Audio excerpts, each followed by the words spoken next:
नमस्कार दोस्तों, स्वागत है आपका हमारे YouTube चैनल जीके ट्रैकर पे। देखिए फ्रेंड, आज के वीडियो में हम बात करेंगे जो हमारी एक सीरीज़ है टॉप जीके एमसीक्यू सीरीज़। जैसे आप सभी जानते हैं, इस सीरीज़ में हम जीके के प्रीवियस ईयर क्वेश्चंस को यहाँ पे कवर करते हैं। ऐसे क्वेश्चन जो आपसे अलग अलग स्टेट्स में अलग अलग एग्जाम्स में पूछे जाते हैं और अगले आने वाले एग्जाम में भी जिनके पूछे जाने के चांसेस होते हैं, ऐसे सिलेक्टेड क्वेश्चंस को, प्रीवियस ईयर क्वेश्चंस को हम यहाँ पे देखते हैं। आज के वीडियो में हम यूपी पीसीएस प्री का जो आपका एग्जाम हुआ था इस संडे को, उसके सवालों को, सिलेक्टेड क्वेश्चंस को यहाँ पे देखेंगे। पूरी डिटेल के साथ हम इन सवालों को देखेंगे ताकि इनके उत्तर के साथ साथ इनसे रिलेटेड जो आपके सवाल हैं वो भी आपके कवर हो जाएं। ये हमारी इस सीरीज़ की 252वीं क्लास है। अगर आपने इस सीरीज़ की पिछली क्लासेस को नहीं देखा है तो आप उनको प्लेलिस्ट में जाके देख सकते हैं। तो चलिए दोस्तों, आज की वीडियो को शुरू करते हैं। आज का हमारा पहला सवाल है, नीचे दो कथन दिए गए हैं, चलिए देखते हैं। अभी कथन है, बाबर ने चगताई तुर्की में तुजुक ए बाबरी लिखा था। देखिए, जो बाबर था, बाबर यानी जो मुगल वंश था, यह तैमूर के भी वंशज थे और मंगोलों के भी वंशज थे। पिता की ओर से ये तैमूरी वंश के थे और माता की ओर से ये मंगोलों के वंशज थे। ठीक है। जो बाबर था, मूलतः यह तुर्की जाति के चगताई वंश का वंशज था, यानी चगताई वंश से संबंधित था। ठीक है। मुगल जो थे मूलतः वे, अगर पूछेगा किस वंश के थे, चगताई वंश के थे। बाबर ने इसी वंश की तुर्की भाषा में अपनी आत्मकथा को लिखा। क्वेश्चन आता है, बाबर ने अपनी आत्मकथा किस भाषा में लिखी थी? तुर्की में लिखी थी। ठीक है। कारण, तुर्की मुगल दरबार की राजभाषा थी। देखिए, ये वाला गलत है। मुगलों की राजभाषा क्या थी? मुगलों की राजभाषा फारसी थी, ना कि तुर्की। तुर्की में केवल बाबर ने अपनी आत्मकथा को लिखा, बाकी जिन्होंने भी अपनी आत्मकथा लिखी है, चाहे वो जहांगीर हो, उन सभी ने फारसी में ही अपनी आत्मकथा लिखी। ठीक है। तो यहां पर अभिकथन आपका सही है, लेकिन कारण आपका गलत है। ठीक है। अगला, नीचे दो कथन दिए गए हैं, जिनमें से एक को अभिकथन और दूसरे को कथन। फिर से वही वाला क्वेश्चन है यहां पर। देखिए, अभिकथन है हमारा, ऑस्ट्रेलिया का भीतरी भाग मरुस्थलीय तथा अर्ध मरुस्थलीय है। यह वाला कथन आपका जो है बिल्कुल सही है। ऑस्ट्रेलिया का जो मैक्सिमम भीतरी पार्ट है, अगर हम उसके तटीय इलाकों को छोड़ दें तो बीच का जो पूरा इलाका है उसका वो रेगिस्तान है। दो प्रसिद्ध रेगिस्तान वहां पर आपके पड़ते हैं, जिसमें एक ग्रेट विक्टोरिया रेगिस्तान हो गया और ग्रेट सैंडी रेगिस्तान हो गया। ये ऑस्ट्रेलिया के भीतरी भाग में ही पड़ते हैं। ठीक है। दूसरा, उत्तरी ऑस्ट्रेलिया समशीतोष्ण कटिबंधीय क्षेत्र में स्थित है। जो उत्तरी ऑस्ट्रेलिया है ये आपके कटिबंधीय क्षेत्र में है, उष्ण कटिबंधीय क्षेत्र, ना कि समशीतोष्ण कटिबंधीय क्षेत्र। समशीतोष्ण कटिबंधीय क्षेत्र जो है ये ऑस्ट्रेलिया के दक्षिणी इलाकों में, जो समुद्र से लगे हुए हैं, महासागर से लगे हुए हैं, वहां पर देखने को मिलता है। ऑस्ट्रेलिया का जो ऊपरी इलाका है, उत्तरी इलाका है, वहां पर आपके उष्ण कटिबंधीय क्षेत्र हमें देखने को मिलता है। तो ये वाला सवाल भी आपसे पेपर में पूछा गया, कई बार एग्जाम्स में पूछा गया है। ऑस्ट्रेलिया के दो फेमस जो रेगिस्तान है उनके नाम क्या हैं? ऑस्ट्रेलिया में एक फेमस पर्वत श्रृंखला भी है, ग्रेट डिवाइडिंग रेंज उसको हम कहते हैं। ठीक है। ऑस्ट्रेलिया का जो तटीय इलाका है, जो समुद्री से लगे हुए क्षेत्र हैं, उसके जो प्रमुख शहर हैं, जैसे मेलबर्न हो गया और जो दूसरे उसके शहर हैं, वो सब इसी तटीय इलाकों में पड़ते हैं, दक्षिणी ऑस्ट्रेलिया की साइड पड़ते हैं। ठीक है। जो उसका बीच वाला इलाका है वो पूरा का पूरा रेगिस्तान है। तो यहां पर पहला कथन सही है, लेकिन जो कारण है वो आपका गलत है। ठीक है। अगला है हमारा, निम्न में से कौन सी घटनाएं वर्ष 1911 में घटित हुई थी? 1911 में बंगाल का विभाजन रद्द हुआ था, बिल्कुल सही है। 1911 में तीसरे दिल्ली दरबार का आयोजन किया गया था। अरुंडेल समिति की सिफारिश पर बंगाल विभाजन को रद्द करने की घोषणा करी गई, पहला सही है। राजधानी का कलकत्ता से दिल्ली परिवर्तन की घोषणा भी 1911 में हुई थी। दिल्ली भारत की राजधानी 1912 में बनी थी, लेकिन राजधानी परिवर्तन कब हुई? ये आप कहेंगे 1911। घोषणा दिल्ली दरबार में ही हुई थी। ठीक है। ये भी सही है।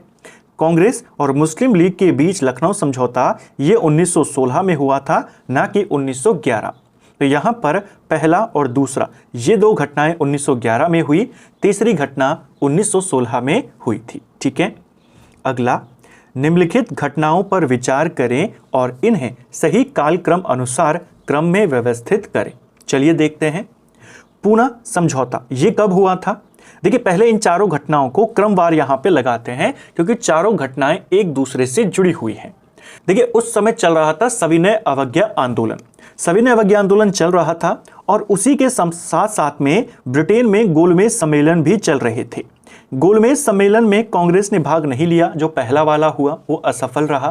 कांग्रेस दूसरे गोलमेज सम्मेलन में भाग ले, इसके लिए एक समझौता हुआ जिसे कहा गया गांधी इरविन समझौता।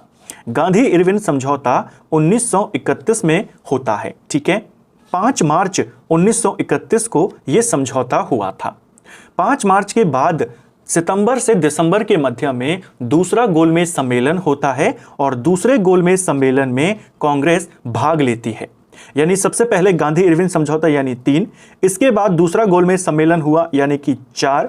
दूसरे गोलमेज सम्मेलन के दौरान जो ब्रिटेन का प्रधानमंत्री था मैकडोनाल्ड, वह सांप्रदायिक पंचाट की घोषणा कर देता है।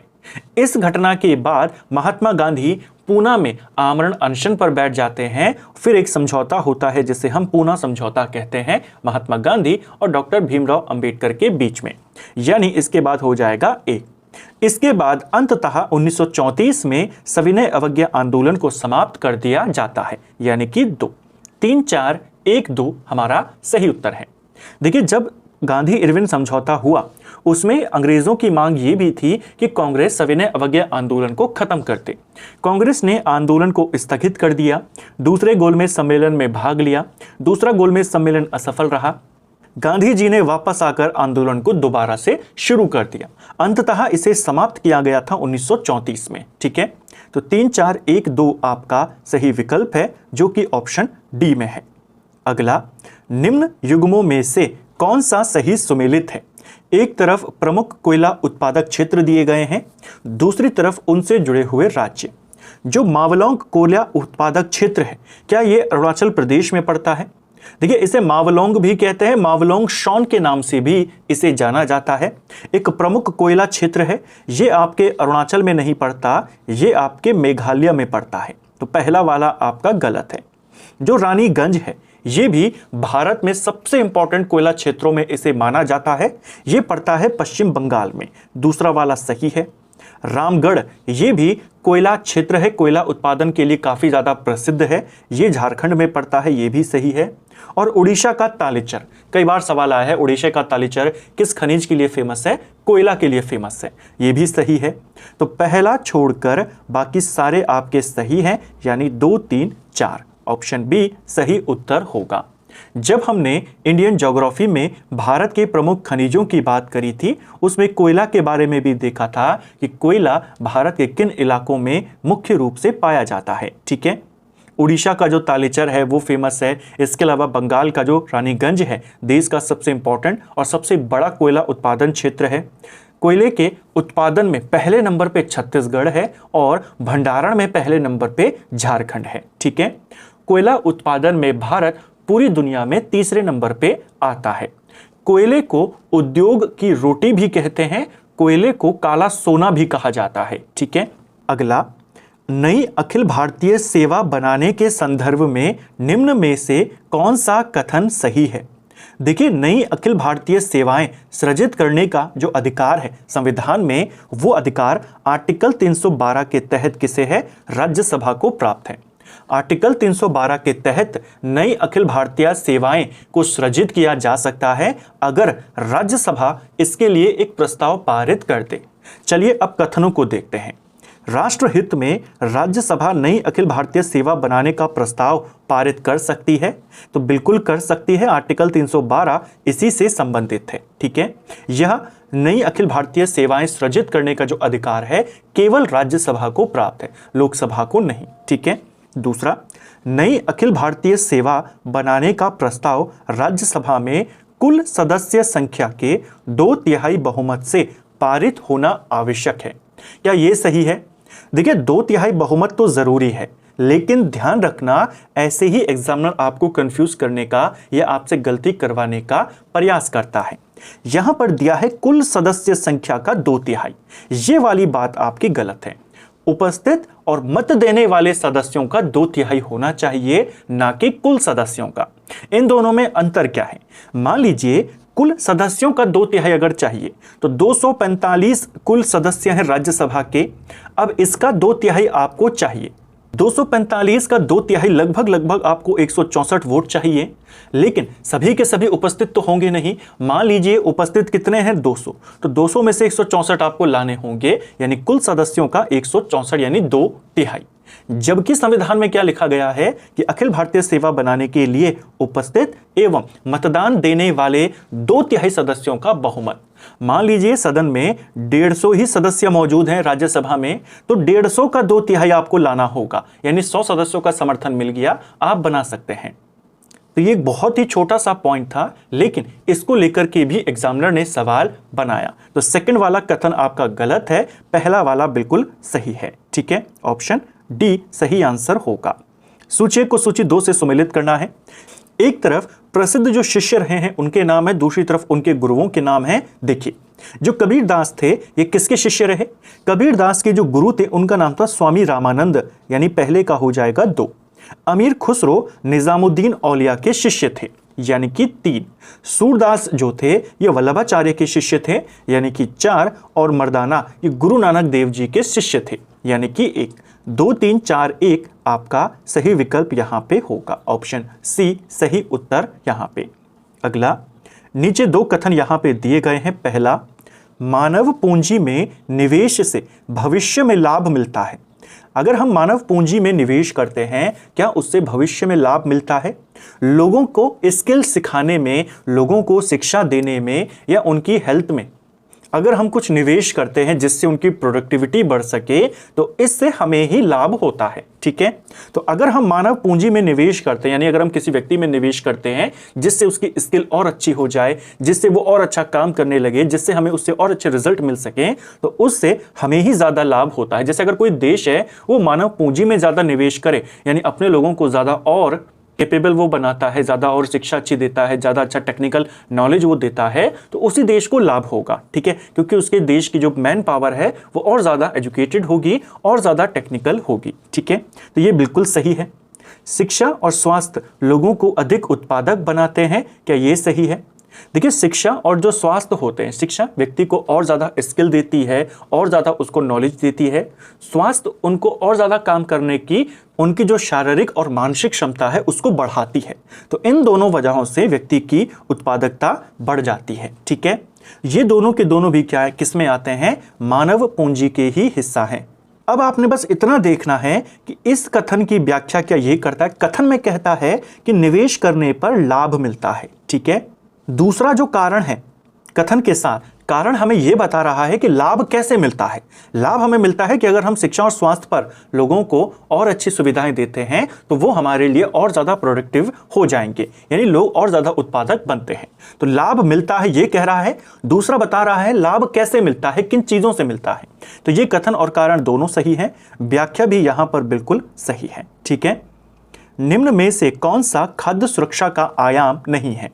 इनमें से कौन सा खाद्य सुरक्षा का आयाम नहीं है? देखिए, मुख्य रूप से खाद्य सुरक्षा के 3 आयाम होते हैं। ठीक है, इसमें सबसे पहले आता है उपलब्धता, यानी आपके पास पर्याप्त भोजन होना चाहिए, देश में भोजन का पर्याप्त स्टॉक होना चाहिए। दूसरा होता है पहुंच, यानी एक्सेस, लोगों के पास भोजन प्राप्त करने का साधन होना चाहिए, लोगों तक वो भोजन पहुंच सके। और तीसरा होता है सामर्थ्य, यानी उपयोग, यानी यूटिलाइजेशन, कि लोगों को भोजन का उचित उपयोग करने की क्षमता होनी चाहिए, यानी लोग उसका इस्तेमाल कर सकें, लोग उसको खरीद सकें। पहली चीज कि आपके पास सामान होना चाहिए, खाना होना चाहिए। दूसरा, सब तक उसकी पहुंच होनी चाहिए। और तीसरा, सब उसको अफोर्ड कर सकें, खरीद सकें, उसका इस्तेमाल कर सकें, यह होना चाहिए। खाद्य सुरक्षा के यही 3 प्रमुख आयाम माने जाते हैं। एक चौथा आयाम भी जोड़ा गया है बाद में, स्थिरता, कि निरंतरता बनी होनी चाहिए, हर समय हर जगह पर भोजन उपलब्ध होना चाहिए। खाद्य सुरक्षा का चौथा आयाम इसे माना जाता है। जवाबदेही को इसमें शामिल नहीं किया जाता। ठीक है, तो यहां पर 4 वाला गलत है। आपको बताना था कौन शामिल नहीं है, तो यहाँ पे केवल 4 जवाबदेही शामिल नहीं है खाद्य सुरक्षा के आयामों में। अगला, नीचे 2 कथन दिए हैं। पहला, हिमालय पर्वत में विभिन्न प्रकार की वनस्पतियां पाई जाती हैं। देखिए, हिमालय पर्वत जो है कई ज़्यादा इसका विस्तार है, अलग अलग पर्वत चोटियां इसमें हैं, ऊपर नीचे कई ज़्यादा इसमें पहाड़ियां पड़ी हुई हैं। इसके अंदर हमें निचले इलाकों में उष्णकटिबंधीय क्षेत्र देखने को मिलता है, उचले इलाके जो काफ़ी ठंडे होते हैं वहाँ पर टुंड्रा जलवायु देखने को मिलती है। तो अलग अलग प्रकार के क्षेत्रों में हमें अलग अलग वनस्पतियाँ भी देखने को मिलती हैं। ठीक है, यानी हमें यहाँ पर चौड़ी पत्ती वाले वृक्ष भी मिलते हैं, शंकुधारी वृक्ष भी मिलते हैं, घास के बड़े बड़े मैदान भी यहाँ पर मिल जाते हैं। तो हिमालयी पर्वत में विभिन्न प्रकार की वनस्पतियाँ मिलती हैं, बिल्कुल सही है। कारण, हिमालय में ऊंचाई के साथ जलवायु में भिन्नताएं आती हैं। जैसे मैंने आपको कहा, हिमालय में जैसे आप निचले इलाकों में देखेंगे तो उष्णकटिबंधीय जलवायु मिलेगी, उचले इलाकों में टुंड्रा जलवायु मिलेगी। तो ऊंचाई के साथ साथ जलवायु में अलग अलग भिन्नताएं आती हैं, उसी वजह से अलग अलग क्षेत्र में अलग अलग जलवायु में अलग अलग वनस्पतियां भी देखने को मिलती हैं। तो यहाँ पर कथन और कारण दोनों बिल्कुल सही हैं और व्याख्या भी बिल्कुल सही है। ऐसा ही एक क्वेश्चन उत्तराखंड में भी आया था। ठीक है, यहां पर आंसर क्या होगा? Option D. अगला, नीचे यहां पे युग्म दिया है, एक तरफ जनजाति दूसरी तरफ उनके क्षेत्र। बुशमैन जनजाति क्या कालाहारी मरुस्थल में निवास करती है? पहला बिल्कुल सही है। जो बुशमैन जनजाति है, जिन्हें सान के नाम से भी जाना जाता है, ध्यान रखना इन्हें सान भी कहते हैं, ये मुख्य रूप से आपके कालाहारी मरुस्थल जो अफ्रीका महाद्वीप में फैला हुआ है, बोत्सवाना, नामीबिया, दक्षिण अफ्रीका, इनके रेगिस्तान को ही कालाहारी मरुस्थल कहते हैं। वहां पर इसका विस्तार है, वहीं पर यह जनजाति रहती है। ठीक है, दूसरी है एस्किमो जनजाति। जो एस्किमो जनजाति है ये आपके उत्तरी कनाडा क्षेत्र में पाई जाती है। दूसरा भी आपका बिल्कुल सही है। देखिए, बेसिकली ये जो एस्किमो है ये हमें आर्कटिक क्षेत्र जैसे अलास्का, ग्रीनलैंड, उत्तरी कनाडा वाले जो इलाके हैं वहां पर देखने को मिलते हैं। ठीक है, तीसरी है पिग्मी जनजाति। पिग्मी जनजाति को मेब्यूटी भी कहा जाता है, इसे भी ध्यान रखना। ठीक है, ये मध्य अफ्रीका में जो कांगो बेसिन है वहां पर देखने को मिलती है। ठीक है, चौथा है मसाई। क्या यह पश्चिमी अफ्रीका में देखने को मिलती है? देखिए, मसाई जनजाति ये पूर्वी अफ्रीका यानी ईस्ट अफ्रीका, जिसे पहले ईस्ट अफ्रीका कहते थे, वर्तमान में इसे केनिया कहते हैं। मसाई जनजाति मुख्य रूप से केनिया यानी ईस्ट अफ्रीका में निवास करती है, ना कि पश्चिम अफ्रीका। ठीक है, पहले क्रिकेट में भी ईस्ट अफ्रीका की एक टीम थी जो बाद में केनिया के नाम से जानी गई। तो यहां पर पश्चिम अफ्रीका नहीं, पूर्वी अफ्रीका होना चाहिए था। ठीक है, चौथा वाला गलत है। आपको यहां पर पूछा है कि कौन सा सुमेलित नहीं है। आपने देखा चौथा वाला सुमेलित नहीं है, बाकी सारे सुमेलित हैं। ठीक है, अगला, भारतीय संविधान के भाग और उसके विषय का निम्न में से कौन सा युग्म सही सुमेलित नहीं है? भाग 4A में क्या मौलिक कर्तव्यों के बारे में बताया गया है? देखिए, भाग 4 जो है वो DPSP के बारे में है और जो भाग 4 का है वो मौलिक कर्तव्यों के बारे में है, ये बिल्कुल सही सुमेलित है। दूसरा, भाग 6 क्या राज्यों से संबंधित है? जो भाग 6 है वो राज्यों से जुड़ा हुआ है और भाग 5 संघ से जुड़ा हुआ है। ठीक है, तीसरा है भाग 9 क्या ये नगर पालिका से जुड़ा हुआ है? तीसरा वाला गलत है। जो भाग 9 है ये पंचायतों से जुड़ा हुआ है। जो भाग 9 का है ये आपके नगर पालिका से जुड़ा है और जो भाग 9 खा है वो सहकारी समितियों से जुड़ा है। ठीक है, ये पंचायत से जुड़ा है, ना कि नगर पालिका। तीसरा गलत है। आपको यही बताना है कौन सा गलत है, तो केवल बी वाला यानी ऑप्शन बी सही आंसर होगा। ठीक है, निम्न विद्रोहों पर विचार करें और इन्हें सही कालक्रम अनुसार लगाएं। 4 विद्रोह यहां पर दिए गए हैं। देखिए, इनमें से सबसे पहले कौन सा विद्रोह हुआ? इनमें सबसे पहले हुआ सन्यासी विद्रोह। सन्यासी विद्रोह आपके 1770 के दशक में हुआ था। ठीक है, सबसे पहले यही विद्रोह हुआ, यानी सबसे पहले 4 आएगा। सन्यासी विद्रोह के बाद नील विद्रोह हुआ, ये 1859-60 में हुआ। ठीक है, 1857 की क्रांति के तुरंत बाद। इसके बाद आ जाएगा 2। इसके बाद आता है कूका आंदोलन। जो कूका आंदोलन था इसकी शुरुआत तो 1840 में हो जाती है, लेकिन अपने चरम पर जो ये पहुंचता है वो 1870 के आसपास पहुंचता है। ठीक है, तो ये वाला 1870 माना गया, यहां पर होगा 3। और अंत में होता है पाबना विद्रोह जो 1873 में शुरू हुआ और 76 में जाकर खत्म हुआ, यानी कि 1। 4, 2, 3-1 आपका सही विकल्प यहां पर होगा। 4-2-3-1 ये रहा। ठीक है, अगला, निम्न युद्धों पर विचार करें और इन्हें सही कालक्रम में लगाएं। चलिए लगाते हैं। 4 युद्ध आपको दिए गए हैं। इन युद्धों में जो पहला आंग्ल मैसूर युद्ध था ये कब हुआ? पहला आंग्ल मैसूर युद्ध 1767 से 1769 के मध्य में हुआ था। ठीक है, दूसरा आंग्ल फ्रांसीसी युद्ध ये कब हुआ? जैसे कर्नाटक युद्ध के नाम से भी जानते हैं। दूसरा कर्नाटक युद्ध 1750 से 1754 के बीच में हुआ था।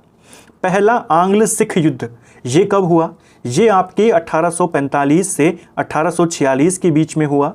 और पहला आंग्ल अफगान युद्ध ये हुआ था 1839 से 1842 के बीच में। अब आपको कालक्रम में लगाना है। सबसे पहले कौन सा युद्ध हुआ? द्वितीय आंग्ल फ्रांसीसी युद्ध, जिसे कर्नाटक वॉर भी कहते हैं, यानी कि 2। ठीक है, इसके बाद आंग्ल मैसूर युद्ध यानी कि 1, उसके बाद अफगान युद्ध यानी कि 4 और फिर 3। 2-1-4-3 सही आंसर होगा। ठीक है, सही उत्तर क्या हो गया? 2-1-4-3 कहां पर है? ऑप्शन ए में है। अगला, गोभी मरुस्थल निम्न में से कौन से देशों में फैला हुआ है? देखिए, गोभी मरुस्थल की बात करते हैं। एशिया का एक विशाल ठंडा मरुस्थल इसे माना जाता है। ये आपके मुख्य रूप से मंगोलिया और चाइना, इन 2 देशों में फैला हुआ है। केवल पहला और दूसरा इसका आंसर होगा। ऑप्शन ए सही आंसर होगा। गोभी मरुस्थल का एक बहुत बड़ा हिस्सा मंगोलिया में पड़ता है और इसका जो उत्तरी हिस्सा है वो चाइना में पड़ता है। दक्षिणी हिस्सा इसका मंगोल में है और उत्तरी हिस्सा इसका चाइना में पड़ता है। ठीक है, अलाउद्दीन खिलजी की निम्न विजयों को सही कालक्रम अनुसार क्रम में लगाएं। देखिए, ऐसे ही क्वेश्चन आपसे उत्तराखंड में भी पूछे जाने लगे हैं काफी समय से। कथन वाले, कारण वाले, क्रम वाले या फिर अभिकथन और कारण वाले। ऐसे ही यहाँ पर यूपी पीसीएस के एग्जाम में भी सारे क्वेश्चन, मैक्सिमम क्वेश्चन आपके इसी पैटर्न पर बेस्ड थे। लगभग हर कंपटीशन के एग्जाम में आपसे इसी पैटर्न के लेंथी क्वेश्चन बनते हैं ताकि आप तुक्के लगाने में आपको ज़्यादा दिक्कत हो। आपको चारों पता होने चाहिए तो ही आप लगा पाएंगे। इन क्वेश्चन के एडवांटेजेस भी होते हैं, डिसएडवांटेजेस भी होते हैं। अगर आपने डीप में पढ़ा है, आपको अगर इनमें से 2 या 3 के बारे में, 1 के बारे में भी जानकारी है तो ऑप्शन एलिमिनेट करके आप कर सकते हैं। चलिए इनको यहाँ पे कालक्रम अनुसार लगाते हैं, अलाउद्दीन खिलजी की विजयों को। देखिए, अलाउद्दीन खिलजी ने रणथंबोर को कब जीता था? अलाउद्दीन खिलजी ने रणथंबोर को 1301 में जीता था। जैसलमेर को उसने कब जीता था? जैसलमेर को 1299 में जीता। वारंगल पर उसने 1310 में वारंगल को जीता। पहले भी उसने वारंगल को जीता था लेकिन उस समय वो सुल्तान नहीं था। ठीक है, वारंगल को जीता 1310 में। चित्तौड़ को उसने 1303 में जीता था। सही क्रम लगाना है। सबसे पहले जैसलमेर यानी कि 2, उसके बाद रणथंबोर यानी 1, फिर चित्तौड़ यानी 4 और अंत में वारंगल यानी कि 3। 2-1-4-3 सही विकल्प होगा। ऑप्शन बी सही आंसर हो जाएगा। ठीक है, अगला, भारत के निम्न राज्यों के गठन पर विचार करें और इन्हें सबसे पहले से लेकर आखिरी तक के सही क्रम में लगाएं। सबसे पहले इनमें से कौन सा राज्य बना था? अगर हम राज्यों के गठन की बात करते हैं, पंजाब राज्य 1966 में बना, अरुणाचल प्रदेश 1987 में बना, नागालैंड 1963 में और सिक्किम 1975 में। ये इनके वर्ष हैं। क्रम में आप आसानी से लगा लेंगे। इनमें सबसे पहले कौन बना था? नागालैंड यानी कि 3, इसके बाद पंजाब यानी कि 1, फिर आता है सिक्किम यानी 4 और फिर अरुणाचल यानी 2। 3-1-4-2 सही आंसर होगा। कहां पर है? ये रहा, ऑप्शन सी। भारत के निम्न राज्यों को उनके क्षेत्रफल के आधार पर आरोही क्रम में लगाएं। आरोही क्रम यानी बढ़ते हुए क्रम में। जिसका क्षेत्रफल सबसे कम है इन चारों में, उसे सबसे पहले रखना है। अब उसने एग्जाम में ऐसे राज्य आपको दिए जो उतने बड़े राज्य नहीं हैं, जो हम पढ़ते हैं टॉप 4 में कि यूपी हो गया, राजस्थान, मध्य प्रदेश, महाराष्ट्र। उसने यहाँ पे छोटे राज्यों के नाम दिए। इनके जो क्षेत्रफल हैं वो लगभग एक दूसरे के करीब है।